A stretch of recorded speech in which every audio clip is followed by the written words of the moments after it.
Alors, le condensateur, alors oui, il faudrait redessiner ça. Donc, on a le condensateur, on va mettre la résistance ici, R', la bobine là. Alors, le condensateur, c'est L. Lorsqu'il envoie l'énergie vers la bobine, en fait, le passage par R, il y a une partie de l'énergie qui est consommée, qui est perdue. C'est une énergie perdue par effet Joule sous forme de chaleur. Ce qui fait que si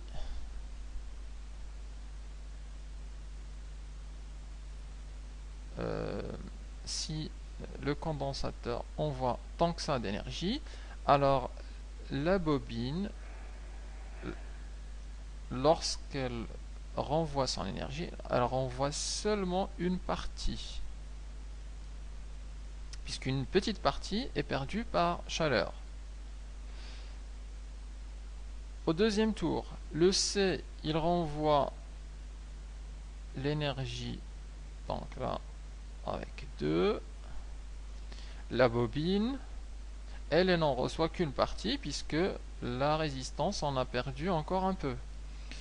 Et donc, en retour, elle n'envoie qu'une seule partie. Et ainsi de suite, petit à petit, l'énergie totale du circuit, en fait, elle diminue en fonction du temps jusqu'à s'annuler à cause de cette résistance qui consomme une partie de l'énergie. Alors, on disait cette dernière consomme une partie de l'énergie totale échangée à chaque période.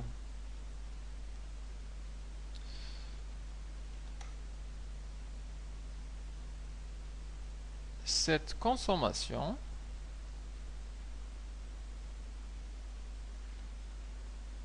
diminue progressivement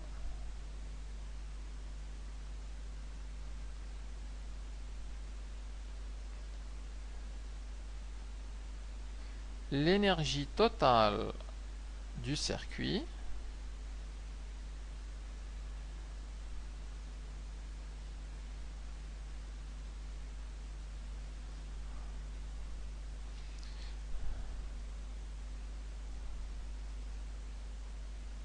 ce qui se traduit par une diminution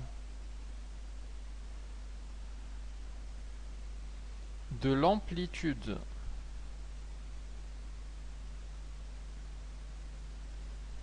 qu'on a vu pour UC, cette amplitude qui diminue, ça correspond en fait à une diminution de l'énergie. Donc la diminution de l'amplitude de UC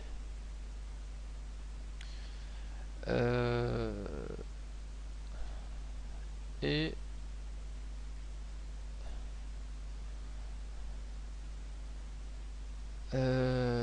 au bout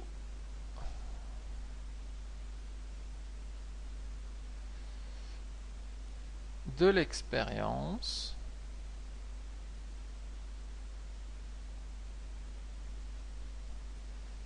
l'énergie est complètement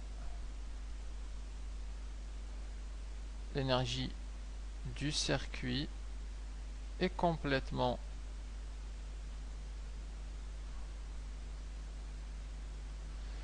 consommée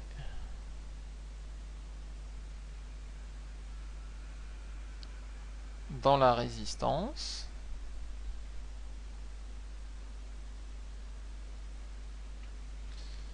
et on va évoquer ici sous forme d'énergie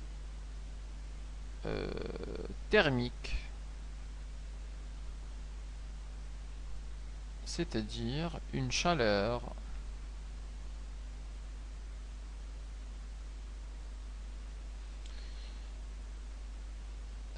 sous forme d'énergie thermique et on appelle cet effet là par effet Joule.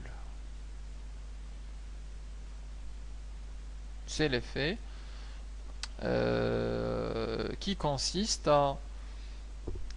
à ce qu'une résistance parcourue par un courant en fait chauffe et dégage de la chaleur. Cette chaleur dégagée en fait est soustraite à l'énergie totale du circuit et donc à chaque période elle diminue d'un petit chouïa, diminue, à la fin c'est complètement nul. Et donc c'est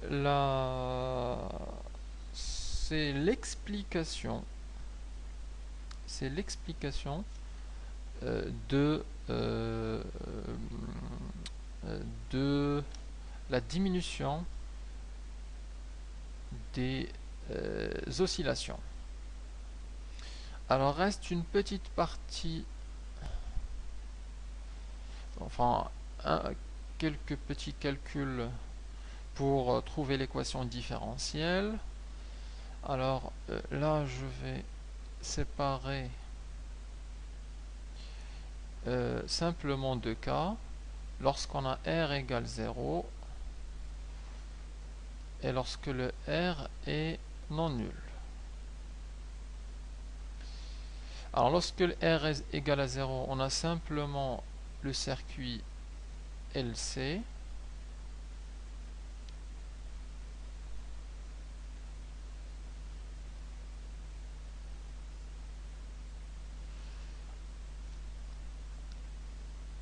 On a besoin du sens de courant I qui entre là.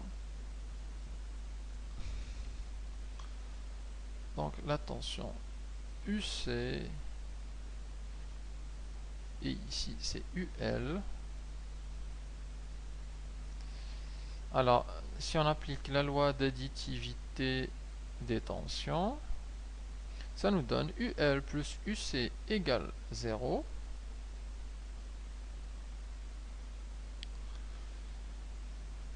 On peut écrire UL comme étant LdI sur dt, puisque il n'y a pas de résistance interne de la bobine. Donc plus UC égale 0. Et on sait une relation entre le courant qui circule et la tension UC. Alors, je vais la rappeler ici. On sait que I égale à C DUC sur DT. Donc on peut remplacer ce I là par C DUC sur DT. Ça va donner L fois D sur DT fois C DUC sur DT plus UC égale à 0. Alors, on a deux dérivées. On a ici la dérivée de C fois DUC sur DT. Le C est une constante, donc on peut la sortir de la dérivée. Alors, ça donne L fois C fois D sur DT fois DUC sur DT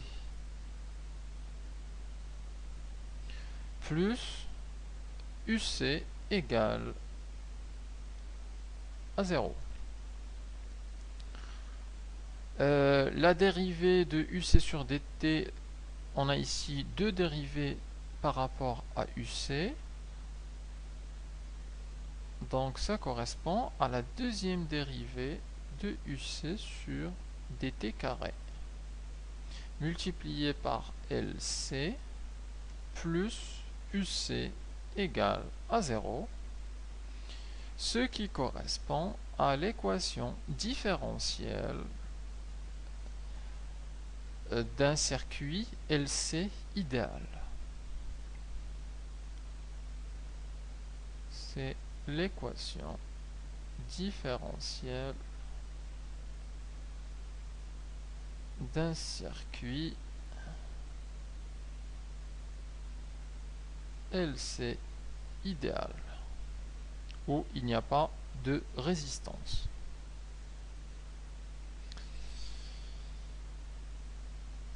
On peut donner la solution d'une telle équation. Alors, on va la donner ici.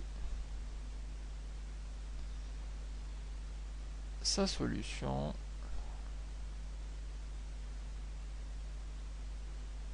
est une fonction sinusoïdale UC de t égale à une constante a fois le cosinus de 2π sur t0 multiplié par t plus phi.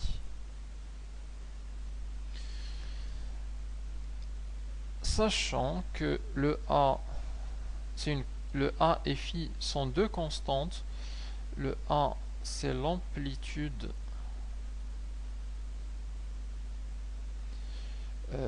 des oscillations et le phi c'est ce qu'on appelle la phase à l'origine. Alors le a et le phi on peut les calculer à partir des conditions initiales. Le t0 par contre, ça on l'a déjà vu, ça c'est la période propre. T0 c'est égal à 2π racine de L fois C. Et donc, ainsi, on a trouvé l'équation différentielle d'un circuit LC idéal et on peut faire la même chose pour un circuit RLC. Alors, auquel cas, on a le condensateur, si c'est L, on a le conducteur ohmique, alors on l'appelait R', on garde la notation, R', je rappelle que R' regroupe deux choses, regroupe la résistance grand R et la résistance petit r interne de la bobine. R' c'est le grand R plus petit r. Et on a ici donc la bobine d'inductance L, le courant I qui rentre ici, qui rentre là, les tensions, la tension UC, la tension UR'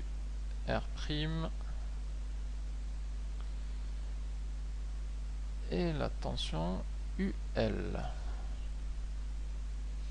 Alors on applique la loi d'additivité des tensions et ça nous donne UL plus UR' plus UC égale à 0.